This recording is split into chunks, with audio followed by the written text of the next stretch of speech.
فضا سے یہ دھرتی ہر دم یوں ہی آزاد رہے، ہر پیر و جوان یک دل یک جان، ہر فرد یہاں دل شاد رہے،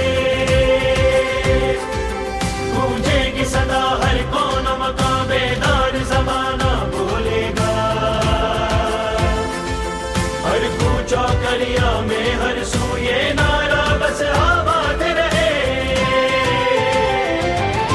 پاکستان ہمیشہ زندہ باد رہے۔ ہمیں معلوم تھا کہ پاکستان میں اپرچونٹیز ہیں کشمیریوں کے لیے اگر وہ محنت کریں، تو پاکستان نے ہمیں اون کیا، پاکستان نے ہمیں وہ عزت دی کہ آج ہم بغیر برادری کے وسائل کے آج ہم ٹاپ تک پہنچے۔ میں کشمیر کو پاکستان سے لنک کروں گا، اگین ایجوکیشن سے لنک کروں گا، ایکیڈیمک کمپٹنس سے لنک کروں گا، اور پاکستان کی ہسٹری بھی میں آپ کو بتاؤں کشمیر کے بغیر نامکمل ہے۔ ہم چاہتے ہیں کہ پاکستان اتنا strong who politically and economically کہ تب دنیا اس وکیل کی بات سنے گی۔ آپ کا چیمبر تگڑا ہوگا تو لوگ آپ کو سنیں گے۔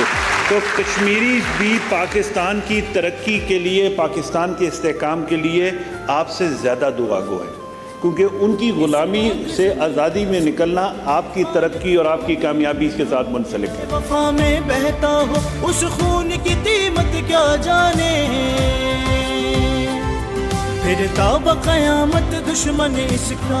انڈیا کو پتہ چلے کہ پاکستان کا بنگلہ دیش بھی دوست ہے، چین بھی دوست ہے، افغانستان بھی دوست ہے، ایران بھی دوست ہے، ریجن میں پاکستان سب کے ساتھ کنیکٹڈ ہے اور اکنامکلی انٹیگریٹڈ ہے، تو وہ انڈیا آپ کی طرف 4 دفعہ دیکھے گا کرتے ہوئے۔ انڈیا ڈپلومیٹکلی کمپیریٹیولی آئسولیٹڈ فیل کر رہا ہے کہ پہلگام، اور سب نے پاکستان کا یہ نیریٹو بائی کیا کہ اس کی انویسٹیگیشن ہونی چاہیے تھی۔ تو ڈپلومیسی سٹیج بائی سٹیج ہوتی ہے، یہ ایک دن میں نہیں ہوتا، but it was a good base for reaching out to the world that we have a strong case for Kashmir۔ کشمیریوں کا جب دیکھیں حساب کتاب تو we are beneficiaries of Pakistan.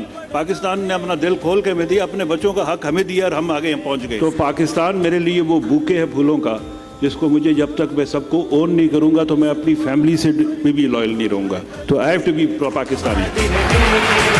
Pakistan ہمیشہ زندہ باد رہے۔